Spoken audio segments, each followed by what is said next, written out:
Fin du mandat de la MINUSMA au Mali après 10 ans de présence sur demande du gouvernement malien. Une requête validée par le Conseil de sécurité à travers la résolution 2690. Cette décision de l'État malien fait couler beaucoup d'encre et de salive. À suivre les réactions des analystes politiques et des chercheurs indépendants en relations internationales dans quelques instants. Dans cette édition, nous allons revisiter les chœurs et solos de chant des semaines nationales de la jeunesse et des biennales artistiques et culturelles. C'est là à 3 jours de l'ouverture à Mopti de la biennale artistique et culturelle. Un hommage aussi sera rendu à l'armée malienne au cours de cet événement culturel. Il est 13h, ravi de vous retrouver. Bonjour à tous et bienvenue dans cette édition d'information. Parlons du réaménagement au sein du gouvernement. Dans un décret présidentiel rendu public samedi soir, 11 ministres, dont 4 femmes, quittent l'équipe dirigée toujours par Dr Shogel Kokala Maïga. 12 personnalités signent leur entrée. Parmi elles aussi, 4 femmes. Décryptage de tout cela, c'est avec Mahamadou Kouni.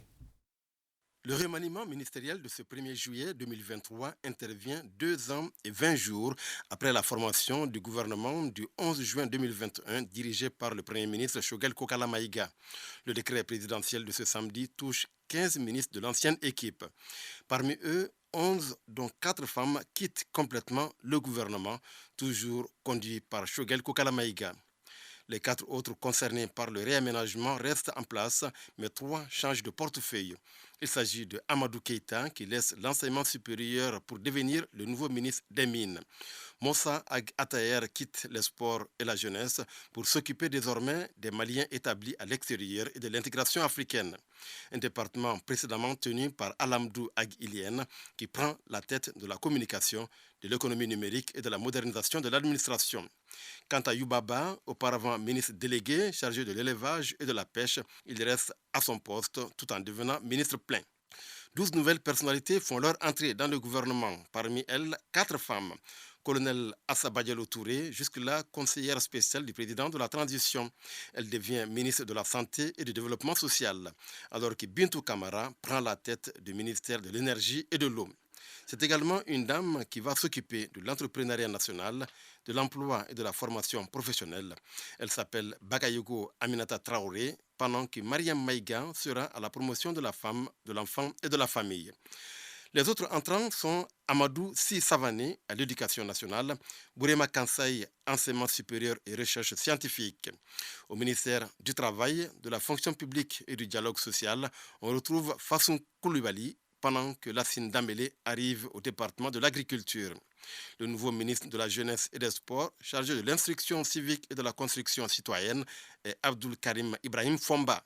Le banquier Moussa Alassane Diallo hérite du portefeuille de l'industrie et du commerce. Imran Abdoulaye Touré s'occupera du ministère de l'urbanisme, de l'habitat, des domaines, de l'aménagement du territoire et de la population. Le nouveau ministre de l'Environnement, de l'Assainissement et du Développement durable est Mamadou Samaké.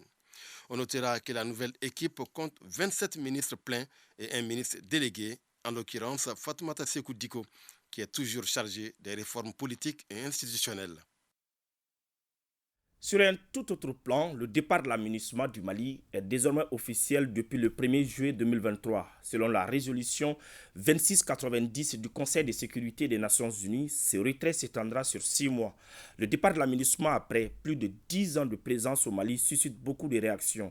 Sur la question, un analyste politique et un chercheur indépendant en relations internationales s'expriment. On en sait plus avec Fousseni Tounkara. Après 10 ans de présence au Mali, la mission onusienne à la MINUSMA est sommée de plier bagages. Un retrait souhaité par les autorités maliennes et acté par le Conseil de sécurité des Nations Unies. Cette prise de position des autorités de la transition et longtemps espérée par certaines organisations souverainistes fait partie des actualités brûlantes du moment. Et chacun y va de son commentaire. Boubacar Bokoum est analyste politique. Ngolo Diarra est chercheur indépendant en relations internationales. De leur analyse, on comprend qu'il conforte l'État malien dans sa démarche. L'élément déclencheur, c'est quoi? C'est que lorsque le Mali a demandé au Conseil de sécurité alors d'envoyer des précisions par rapport à des situations irrégulières de la France au Mali, et cela est resté sans succès. Et deuxième chose, ça c'est le dossier de militaires ou de mercenaires ivoiriens. Voilà, donc le secrétaire général avait pris position, il n'est pas resté neutre. Au-delà de ça, les facteurs amplificateurs ou accélérateurs, c'est quoi? C'est que c'est le rapport de Moura. Le Mali est engagé dans le cadre de la lutte contre le terrorisme, alors que l'Europe communautaire s'était engagée d'y faire face, mais sans succès. Alors, quand les militaires se sont battus faire vraiment ces efforts et que ces efforts ont été balayés vraiment par un rapport, c'est pourquoi l'État a parlé de l'instrumentalisation des droits humains. Il faut comprendre d'abord que l'acte de création de la MINUSMA elle-même est un faux acte de naissance, parce que simplement, les Nations Unies datent de 1945. Et 1945, aucun de nos États encore n'était indépendant. Alors, un instrument né de la Deuxième Guerre mondiale ne peut pas présager des intérêts des pays africains. Et la MINUSMA a été créée dans un contexte où le Mali était victime d'une rébellion. Alors, un acte d'interposition ne peut pas dire un acte de retrait de la souveraineté d'un État vis-à-vis d'une mission des Nations Unies. Et malheureusement, nous avons constaté que pendant toute l'existence des Nations Unies, la MINUSMA n'a pas pu éradiquer le terrorisme. En réalité, la mission des Nations Unies pour la stabilisation au Mali dit qu'elle n'a pas vocation à faire la guerre. Alors, je pense qu'elle n'a pas vocation aussi à s'occuper des projets de développement économique, social et culturel. Dès lors que vous avez le PNUD, vous avez le PAM, vous avez l'UNESCO, vous avez l'UNICEF, donc tous les instruments de développement des États existent dans le système des Nations Unies. Alors, donc, si on a la MINUSMA, logiquement, la MINUSMA doit avoir pour vocation de faire la guerre, pour aider l'État du Mali à faire la guerre, pour recouvrer l'intégrité territoriale et la souveraineté sur l'ensemble du territoire national et accompagner l'État dans ce sens. Et nous avons vu pendant tout ce temps que la MINUSMA a existé, au lieu que le problème s'amenuise, on a vu qu'il est parti crescendo. Donc, de ce point de vue, nous n'avons aucun intérêt aujourd'hui à garder la MINUSMA chez nous. L'analyste politique Boubacar Bokoum perçoit cette décision de remerciement de la MINUSMA comme un déclic de l'éveil des peuples colonisés d'Afrique. Parce que nous ne sommes pas respectés. Vous vous rappellerez bien que le Mali a quand même porté plainte contre la France. Et cette plainte est restée sans suite. Pourquoi? Ça veut dire que les nations fortes, les 5 grandes puissances, ont cette capacité d'écraser les autres. Donc on ne peut plus parler d'équité, on ne peut plus parler de justice face aux grandes nations. Donc pour que nous devenions des grandes nations, il va falloir effectivement que nous ne puissions compter que sur nous-mêmes et travailler sérieusement pour avoir notre souveraineté économique, monétaire et financière et éventuellement politique. C'est que nous n'avons pas pour le moment à cause des capacités financières de l'Occident qui nous empêchent aujourd'hui de nous développer de façon intelligente. Ce qui fait qu'aujourd'hui, vous avez le continent africain qui regorge de beaucoup de ressources naturelles, beaucoup d'intellectuels, et beaucoup d'intelligence. Mais malheureusement, nous sommes encore à ce niveau en termes d'indice de développement humain. Et cela n'est pas compréhensible. Je pense qu'aujourd'hui, le départ de la MINUSMA, c'est un déclic pour le continent africain pour dire que ça suffit maintenant et les Africains doivent se réveiller pour se prendre en charge en termes de sécurité, en termes d'économie, en termes de développement économique, social et culturel, parce que nous n'avons pas les mêmes réalités que l'Occident. Pour notre chercheur indépendant en relations internationales, cette prise de position n'affectera nullement les relations entre le Mali et les Nations Unies. Le Mali est membre de l'ONU depuis 1960. Le Mali fait jure de ces droits-là. Maintenant, il y a quand même, si on place la question dans le domaine de la géopolitique des conflits armés, c'est qu'il y a eu une violation des droits internationaux en défaveur du Mali. C'est que le Mali est un État indépendant, victime d'une agression. Il n'est pas question que les Nations Unies s'interposent entre un État indépendant et les groupes armés séparatistes. C'est ça le paradoxe, c'est ça la violation du droit international. Le Mali doit être aidé pour se démarquer, évidemment, de ces éléments séparatistes et de ces éléments terroristes. C'est la résolution 2690 adoptée par le Conseil de sécurité des Nations Unies qui fixe à 6 mois le délai de décrochement pour la MINUSMA, un délai jugé raisonnable par nos deux interlocuteurs. Le ministère de l'Artisanat, de la Culture, de l'Industrie hôtelière et du Tourisme lance la 10e édition de Bamako City Tour. C'était lors d'une cérémonie au Musée national. Plus de 30 entreprises publiques comme privées soutiennent cette initiative de développement portée par l'Agence de promotion touristique au Mali, nous dit notre reporter Awa Adama Koulibaly. Le moteur en marche, les touristes à bord, le premier bus de Bamako City Tour prend la direction du monument aux héros de l'armée noire. Le rendez-vous est ainsi pris tous les week-ends. Pendant les 3 prochains mois, la capitale malienne et ses alentours seront sous les feux des projecteurs touristiques. La compréhension et la connaissance de son histoire et de sa culture permettent justement de participer qualitativement à la construction nationale.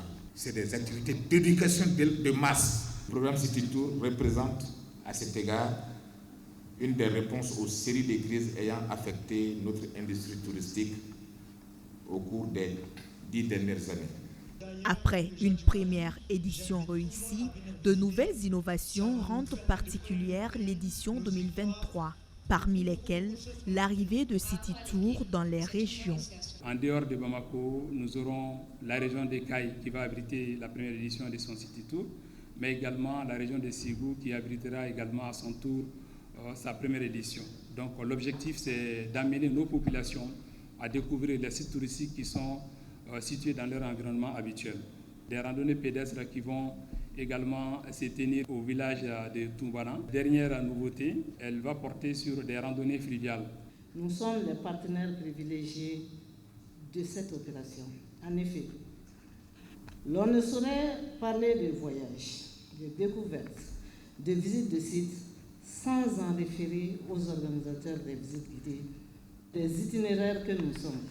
Pendant de longues années, nous avons porté haut le drapeau de l'excellence en faisant du Mali la 2e destination touristique de l'Afrique de l'Ouest.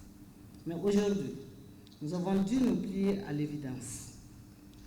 Nous devons ensemble, secteur public et privé, de notre activité, trouver les alternatives salvatrices qui nous permettront d'aller vers la résilience qui nous fera sortir de l'ornière si les différents paramètres se réunissent pour l'aboutissement de nos différents objectifs. Au regard de l'enjeu touristique, culturel et protecteur de patrimoine généré par cette initiative, l'UNESCO, l'un des partenaires, pousse plus loin sa vision de l'édition 2024. Nous souhaitons donc pour l'année prochaine accompagner donc cette dynamique aussi avec un concours qui sera destiné aux jeunes. Nous pensons que chaque jeune a la responsabilité, mais aussi le droit de participer non seulement à la valorisation de ces sites, mais aussi à la sauvegarde. Je connais ma ville. C'est le challenge de l'édition 2 de Bamako City Tour. Les départs sont pris au Musée national et au Stade 26 mars au prix unitaire de 1000 francs CFA. Le jeudi prochain s'ouvre à Mopti la biennale artistique et culturelle.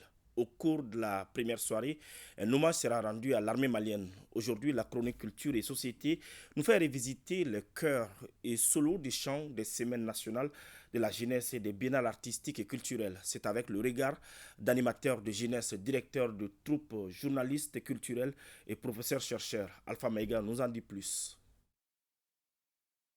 Vous donnez donc l'assurance, camarades, vous aurez le soutien inconditionnel de la direction du parti de cette section.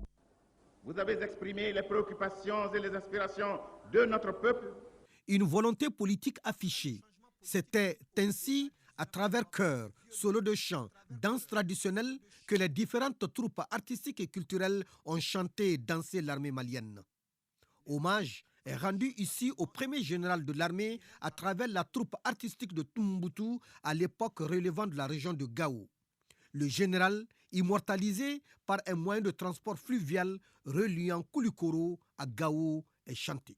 Malihita wodi bangai kama aki général Soumaré. À travers cette chanson, on rend non seulement hommage à l'armée qui a perdu un grand homme et aussi à cet homme et aussi à la patrie. Ce n'est pas tout, puisque à la 6e semaine nationale de la jeunesse du Mali, nous étions en 1966, c'est à l'unisson, au canon et à la polyphonie que la troupe artistique et culturelle de Bamako a magnifié l'armée malienne.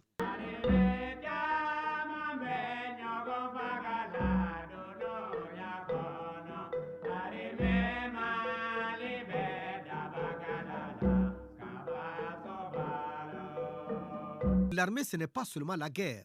L'armée, c'est aussi ces hommes et femmes qui, de jour comme de nuit, sont sur plusieurs sentiers de développement, toutes choses qui constituent pour les troupes une source d'inspiration. L'armée a joué un rôle très important depuis les indépendances jusqu'à ce jour. Donc il était de notre devoir, les artistes, surtout pendant la biennale, de pouvoir chanter les louanges de l'armée, les encourager, leur témoigner notre soutien indéfectible pour la cause de ce pays.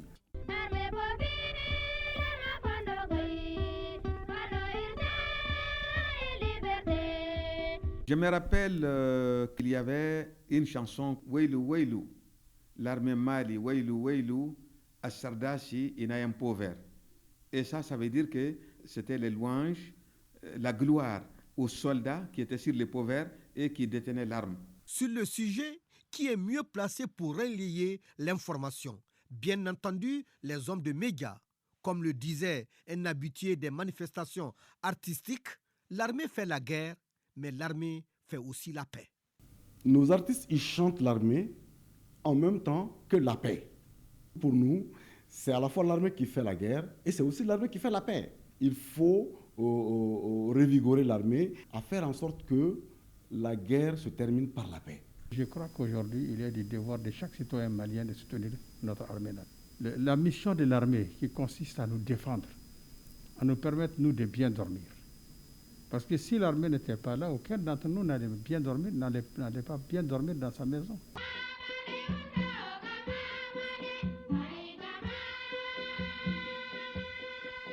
En écoutant toutes ces sonorités musicales, on est tenté de dire que si on pouvait seulement les transformer en espèces sonnantes et trébuchantes, le Mali serait l'un des pays les plus riches du monde.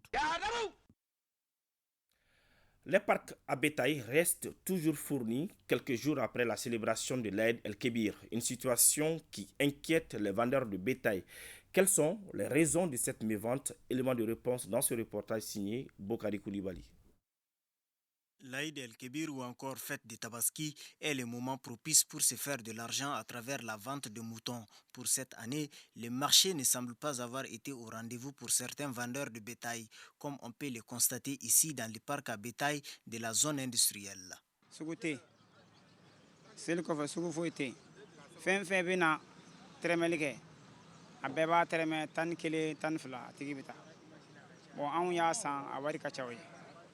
anti se ka perdi dɔw bɛ anti se k'o kɛ mais waa kelen waa fila ninnu kɔni an bɛ se k'o fili a kɛra cogo cogo ninnu kɔni min tora sisan o kɔni o bɛ perdi o kɔni o ye diyagoya de an b'o perdi.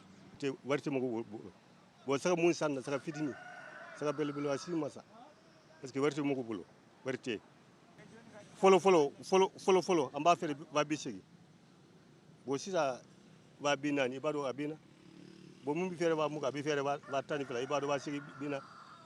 Pour ces commerçants de bétail, la cherté de la vie, les prix élevés de l'aliment bétail ainsi que la situation sécuritaire du pays sont entre autres facteurs à la base de cette mévente.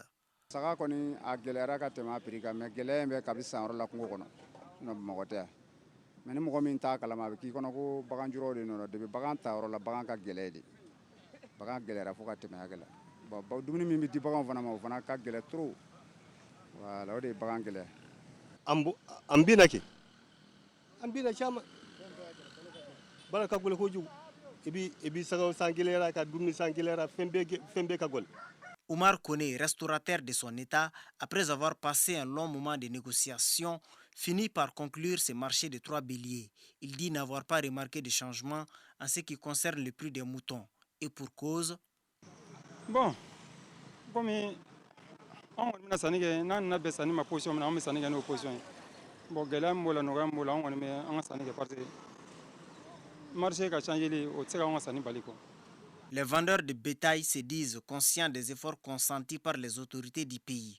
Toutefois, ils souhaitent davantage un accompagnement afin de permettre à tous les Maliens de s'offrir un animal pour les fêtes des Tabaski à venir.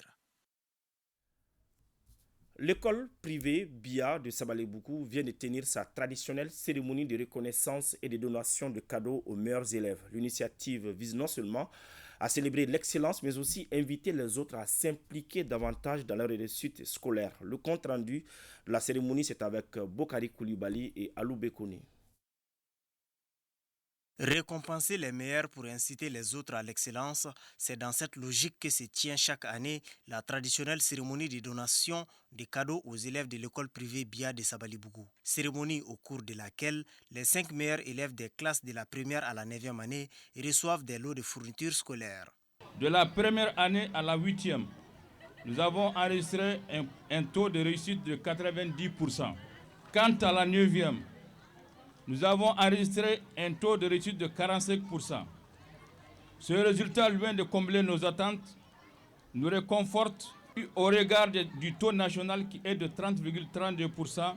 Occasion pour les représentants du parrain et la marraine de reconnaître l'importance de cette initiative qui vient encourager les écoliers à se surpasser. Les vacances scolaires vivement annoncées viennent de commencer. Je souhaiterais que dans notre commune, nous prenions soin de nos enfants et vérifier toujours s'ils ont appris leurs leçons. L'école, c'est l'avenir. L'école, c'est la voie du développement. Qui parle de l'éducation, parle de... Souvent, il faut se distraire aussi. Ça fait partie aussi de l'éducation. Donc, aujourd'hui, on est là pour ça, pour la fête de fin d'année. L'école BIA, faut-il le rappeler, a été créée en 1991. Elle compte de nos jours près de 400 élèves.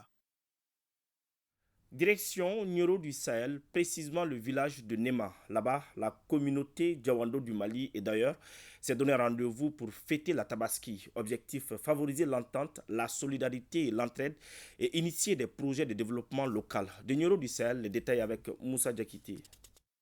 Qu'ils soient de la région de Nioro, d'autres localités du Mali ou d'ailleurs, les Djawambé, communément appelés Djogoramais, sont des peuples braves reconnus par leur entraide et surtout par leur patriotisme se manifestant le plus souvent par la volonté d'investir chez eux au village.